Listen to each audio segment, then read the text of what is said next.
Assalomu alaykum rahmatullohi va barakatuh. Aziz qadrdonlar, hurmatli aka-uka, opa-singillar.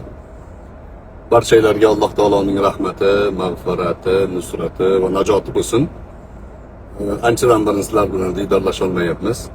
Oxirgi suhbatlarimda uzun bir suhbatning ichidan o'limga aloqador, dunyoni omonatligiga aloqador joylarni kesib, ta'sirli muzikalar qo'yib tarqatishganiga ko'pchilik xavotir qilib, shaxsiy qutuchamga ham, o'zimga ham telefon qilib so'raganlar ko'p. Bo'ldi, nima bo'lyapti, tinchmi, yaxshimi deb. Xo'p, o'sha kunlari amakim xabariylar bor, dunyodan o'tib qoldilar. Shayx Aljon Qorin singillari dunyodan o'tib qoldi. Va dunyoda bo'layotgan hodisalar, Falastinda qancha bechora mazlumlar kuniga qurbon berishyapti. Ana shu narsalar biroz ko'ngilni og'ritdi, iztirobga tushiradi. O'ylaymiz, o'limni eslaymiz, albatta eslashimiz kerak. Chunki u to'satdan keladi, o'lim to'satdan keladi. Hali gunohlarimizdan tavba qilmaganmiz. Hali Allohning roziligini topding, mana shu amal senga Allohning roziligi uchun yetadi degan nido yo'q, chaqiriq yo'q. O'sha Alqama degan tobiinlardan bir kishi dunyodan o'tayotganda Ibrohim Nahai kirgan oldiga. Shuncha xizmat qildingiz, shuncha ummatga ta'lim berdingiz, umid qiling deganda nima deyapsan deganlar. Iymon bilan o'tib olish tashvishdamanman degan. U xizmatlarni qo'y degan. Xizmat Alloh nasib qilsa bo'ladi, iymon bilan o'tib olish tashvishidaman degan. Hozir shuni his qilib, o'sha gaplarni kitoblarda o'qirdikda, yoshingiz kattaygan sari o'lim, ya'ni aniqligi ko'zingizga ko'ringan sari ularni tasavvurini his qilar ekansizda. Iymon bilan o'tib olish katta narsa. Iymon bilan o'tib olish eng katta yutuq do'stlar. Chunki dunyoni jozibasi, uni aldamchiligi, insonni chalg'itishi juda ko'p insonlarga xalaqit qilgan. Alloh asrasin, iymonimiz salomat qilsin. O'zi yaxshimiz, alhamdulillah, sog'liqlarimiz ham yaxshi. Har xil fikrlar, dunyo qarashlar ichida yuribmiz. Nimaga uyingizni sotyapsiz? Kim kirsam shunaqa deydi. Uyni sotolmayapti, sotsa bo'ladi-ku, uyni hamma sotyapti-ku uyni. Rejalarimiz bor, o'shaning uchun sotuvga qo'ygandik. Juda ko'pchilik endi oila masalasini so'rayapti. Qo'ysanglar-chi, oilaga burninglarni tiqmasanglar-chi deyman ularga. Hammasi joyida, alhamdulillah robbil alamin. Endi bitta masalani ko'p odam so'radi. Bu do'stimiz, ukamiz bor, Ahad Xudayarov degan. Shuni bir gurungida ayolim menga arazlashib qolsak yozmayman, bir hafta bo'lsa ham bir hafta ham yozmayman debdi. Shuni orqasidan rosa debatlar bo'libdi xullas. O'shani menga tashlashadi. Orada meni ham gaplarimni qo'yib yorishgan. Ayoliga yalingan erkak qiynalib qoladi degan mavzudagi gapimni. Shu mavzuda ozgina mulohaza, fikr bildirmoqchiman. Er xotin do'stlar, bular oilani tirgaklari hisoblanadi. Er bo'lmasa ayol, ayol bo'lmasa er o'zi yakka oilani tashkil qila olmaydi. Oila er va xotindan tashkil topadi. Bola farzand uni mustahkamlaydi ba'zan. Ba'zan bola farzand bo'lmasa ham oila chiroyli ketaveradi. Endi oilaning o'zini siyosati bo'ladi do'stlar. Oilaning o'zini siyosati bo'ladi. Oilada erkak erkaklik o'rnida turish kerak, ayol ayollik o'rnida turish kerak. Ayolning vazifasi nima? Hadis shariflardan ko'rsak, ayolning vazifasi Robbiga ibodat qilish, o'zini pokiza tutish, erini ko'nglini olish, duosini, omonatini himoya qilish, nomusini, hamiyatini himoya qilish. Shu ishlarni qilib yurgan ayol 8 ta jannatni xohlaganidan kiradi. Ayolga katta vazifa yo'q. Robbiga ibodat qilsa, o'zini haromdan parhez qilsa, erini rozi qilsa, jannatni xohlagandan kiradi. Ayolga oson. Erkakning vazifasi ko'p, lekin erkak ko'chada, hamma joyda, hamma yuk, hamma og'ir mas'uliyatni zimmaga oladi-da, uyga kelganda shu ayolidan taskin topishga istaydi. Ayol shu taskinni berish kerak. Bo'ldi, oila go'zal bo'ladi. Payg'ambar alayhissalatu vassalomning xonadonlari butun ummatga ibrat bo'lgan. Payg'ambar alayhissalatu vassalom ayollaridan ba'zi gap so'zlar chiqqanda Alloh taolo oyat nozil qilgan. Qul li azwajika. Ayollaringizga ayting. Rasulullohga buyurgan Alloh taolo. Ayollaringizga ayting. Agar dunyo hayotini xohlashsa, biz ularni o'ta go'zal dunyo matolari bilan ne'matlantiramiz. Dunyoni xohlasa dunyoni beramiz. Faqat dunyoni xohlaganlari uchun siz bo'lmaysiz hayotlarida. Talog'ini berasiz deganlar Alloh taolo. Payg'ambar alayhissalatu vassalam birinchi Oysha onamizga aytganlar. Oysha onamizni yaxshi ko'rardilar-ku. Ey Oysha deganlar, bir maslahatli gap bor. Nima ya Rasululloh? Ota-onangdan maslahat qil.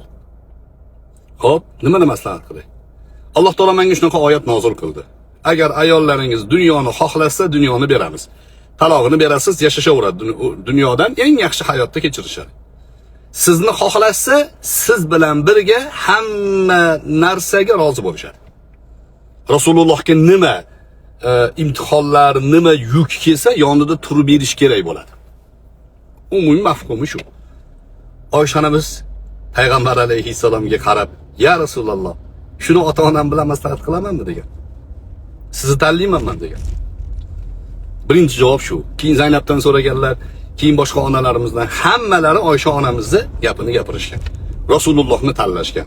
Natijada dunyolarida to'kinsochlik bo'lmagan. Oysha onamiz aytadilar, 3 kun ketma-ket qozon qaynamas edi uyimizda deydilar. Payg'ambar alayhissalatu vassalom ko'chadan kelardilarda yoki ertalab turardilarda, nima bor yeydigan derdilar Oysha onamizga. Yeydigan narsa yo'q deysa, unda men ro'zaman derdilar. Shunaqa oila, shunaqa kechirgan payg'ambardek zot. Shu ibrat, shu namuna. Men o'zim hayotimda ham biz domla bo'lganimizga, bizdan ko'p odam oila masalasini so'raganiga statistika shu do'stlar.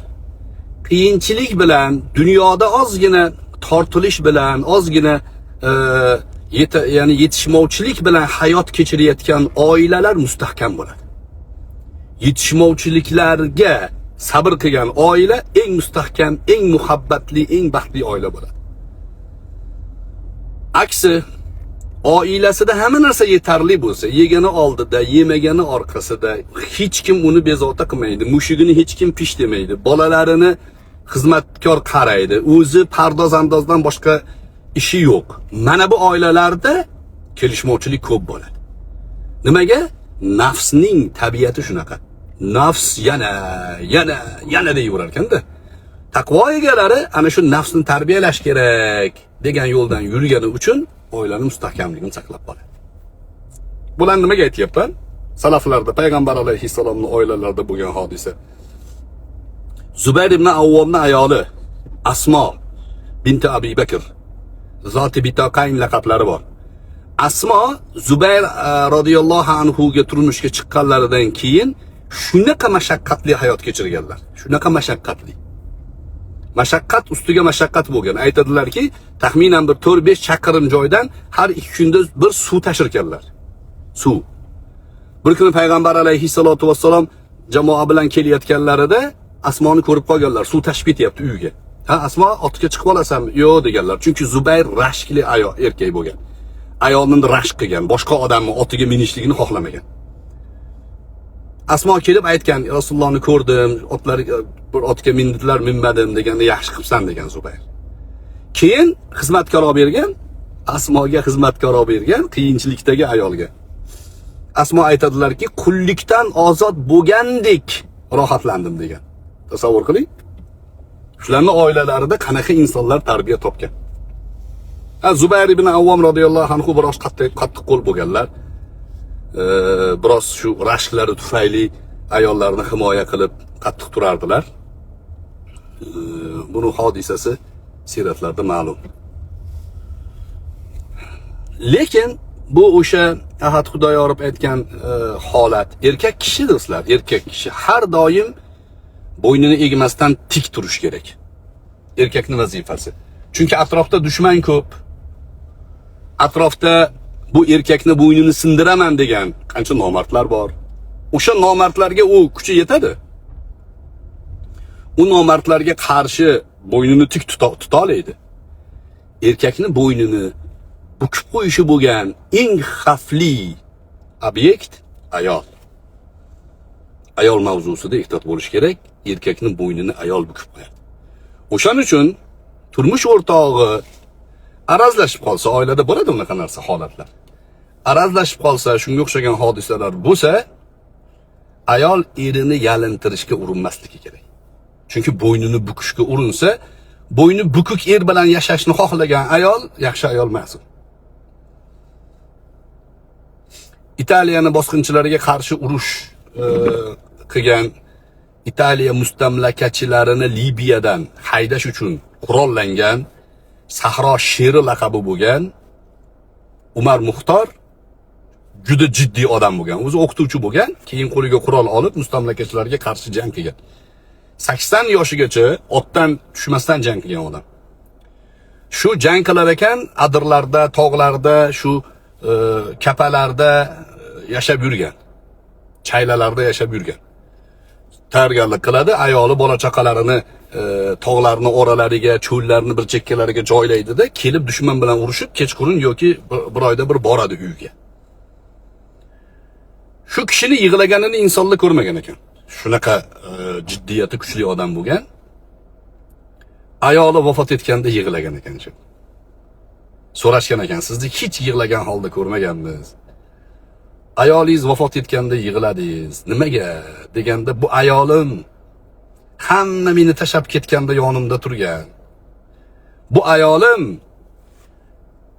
qachon uyga kelsam, shu chaylani eshigini, latadan bo'lgan eshigini ko'tarib turardi. Nimaga bunaqa qilasam desam, bo'yningiz bukilmasin, bo'yningiz egilmasin derdi. Shunaqa ayolim shunaqa edi. deb ayolini qadriga yetib yig'lagan. Umar Muxtor. Endi mana shu nuqtai nazardan kelib chiqib, islom tarixiga qaraydigan bo'lsangiz, erkak kishi arazlashib qolsa, misol uchun oilada, ayol yalingani afzal. Erkak yalinsa, uni bo'yniga g'ul tushadi. Bu yerda kibr, boshqa narsa deyish mumkin. Erkak ayoliga sevgili, muhabbatli bo'lsin, uni boshini silasin, uni boshida ko'tarsin, gap yo'q. Lekin ba'zi ayollarda erini yalintirish tabiati bo'ladi. Yalinib yashasin deydi. Bo'yin sinib yashasin deydi. Aytganimni qildiramanman deydi. Bu kibr bu. Bu erga nisbatan hurmatsizlik va oqibatda bu oilalar agar rozi bo'lib yashasa, er o'shanaqangi bir dayus tabiat bo'lib rozi bo'lib yashashga majbur bo'lib qoladi. Xotin nima qilsa ham, begona erkak bilan gaplashadimi, ko'chadan chiqib erkaklar bilan oldi sotdi qiladimi, misol uchun. Ba'zi o'sha ayollar bor, erini ustidan shikoyat qilib, boshqa begona erkaklarga telefon qiladimi? Shuni hammasiga rozi bo'lib yashaydigan er bo'lsa, bu er endi ancha nimjonda, endi u ermasda endi. Shu erni shu ahvolga solish uchun xotin ya'ni jiddiy rejalarni qilgan bo'ladi. Amalga oshirgan bo'ladi rejalarini. Bu oila baxtli bo'la olmaydi. Bu oila baxtli bo'la olmaydi. Er ayolini himoya qila olmaydi endi. Nimaga? O'zi ayolidan himoyalanish kerak u. Ayoli uni bo'ynini bukib qo'ygan bo'ladi. Lekin o'sha bizning o'zbeklarda bir maqol bor. Erkakda zarda bo'lmasa, ayolda parda bo'lmaydi. Ya'ni hayo pardasi ko'tarilib ketib qoladi. Erkakning zardasi bo'lish kerak. Erkak jiddiy turish kerak, stolga qo'lini urish kerak mushtini.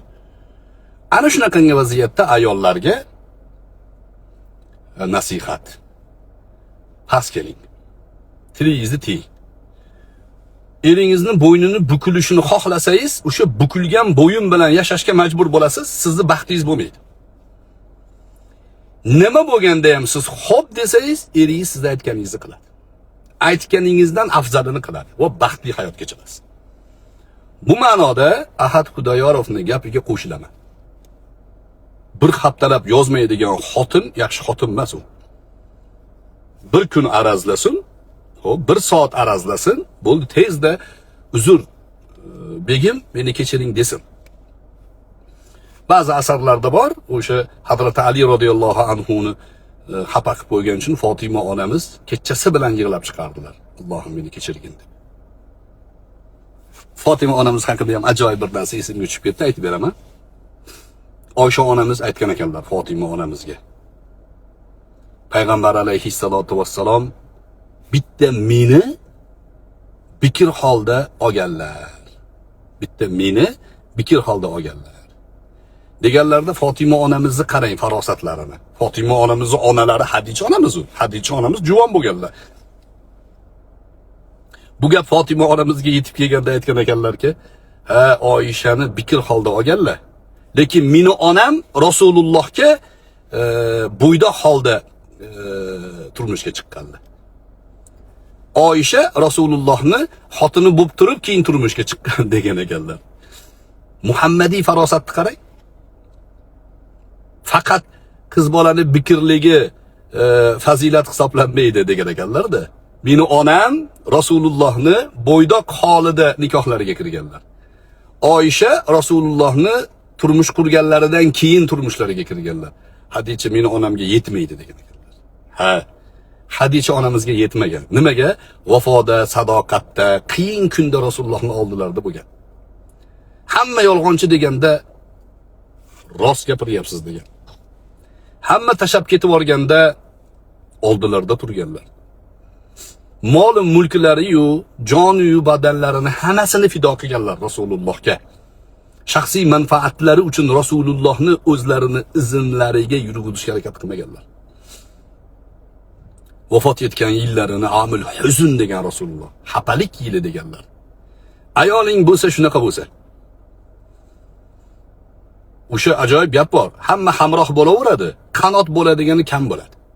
Yoningizda turib siz bilan uchadigani kam. Hazrat rahimahullohni ham mana shuning uchun men ayollarga tan berib o'raman. Hazrat rahimahullohni boshlariga bir intriga imtihonlar kelgan, davlat ham, ichkaridagi intriga bid'at ahli ham hujum qilganda hijrat qilishga majbur bo'lganlar. Bu dushmanlarning tili bilan aytganda qochganlar, iloji yo'q, suiqasd bo'lgan, qochishga majbur bo'lganlar. Eng yaqin do'stlari, yo'llarida yurgan birga turgan odamlarning aksariyati Hazratdan qo'pol qilayotganda yuzi urishgan. Qochishgan. Ishonishmagan, hattoki intrigaga qarshi qo'shilishib Hazratga qarshi yurishgan. Shunda kim turgan Hazratning oldilarida? Fatima hojona turgan. Turganlar. Men guvohman, men bilaman buni. Butun dunyo qarshi tursa ham meni erim degan u kishi. Mana shu shayx hazratlari degan. Butun dunyo qarshi turgan.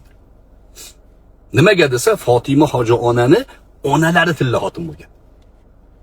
Fatima hoji onamizni Hazratni ayollari, men ramziy ma'noda onam deyman. U kishi ham meni bolam deydilar. Onalari zo'r xotin bo'lgan, tarbiya zo'r bo'lgan. Onalari Ismoil Mahdumga turmushga chiqqan, yosh bo'lib, menimcha 17-18 yoshlarida turmushga chiqqan, yosh bo'lganlar. Tursunboy degan boy odam bo'lgan namanganlik, ahli ilmga xizmat qilsin deb Fatima hoji onamizning onalarini Ismoil Mahdumga bergan edi. O'sha ayol Fatima hoji onani tarbiya qilgan. Bu hoji ona Hazratning yonida turgan keyin. Vallomat kelsa ham kirgizmasdilar, Hazrat dam olayotgan bo'lsalar. Kelgan mehmon keldi, ketdi, hammasini hoji ona qarardilar. Hazratning faqatgina dars, ta'lim, kitob yozish, kitob o'qishga vaqtlarini ajratadilar. Boshqa tashvish yuklamasidilar.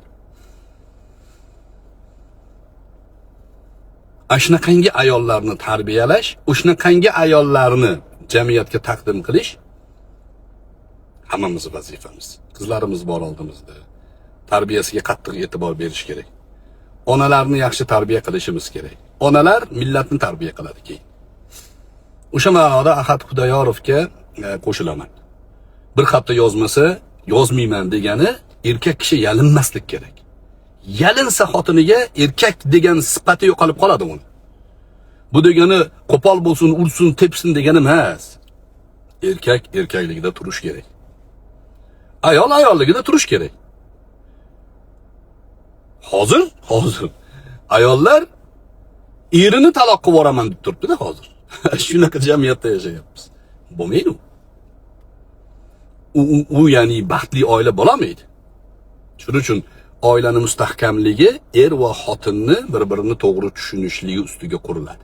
To'g'ri tushunish qanaqa bo'ladi? Ayol ayolligida turadi, erkak erkakligida turadi. Haqiqiy baxtli, sadoqatli oilada erkakni boshiga butun dunyodan qarshilik kelsa ham ayol yonida turib beradi. Turadi, haqiqatda o'sha sadoqatli bo'ladi. Vafodor degani shu. Yaxshi kunda hamma xotin yuraveradi erining oldida. Yaxshi kun, ishi yaxshi, hamma narsasi bo'lib turibdi. Oldida turaveradi, u yaxshi. Imtihon kelganda kim turadi oldingizda? Mahbubi har mudom tik tur. Dushmanga qarshi tetik tur. Faqat rukuda egik tur. Alloh sendan ranjimasin. Assalomu alaykum va rahmatullohi va barakatuh. O'zinglarni ehtiyot qilinglar, yaxshilikda ko'rishguncha.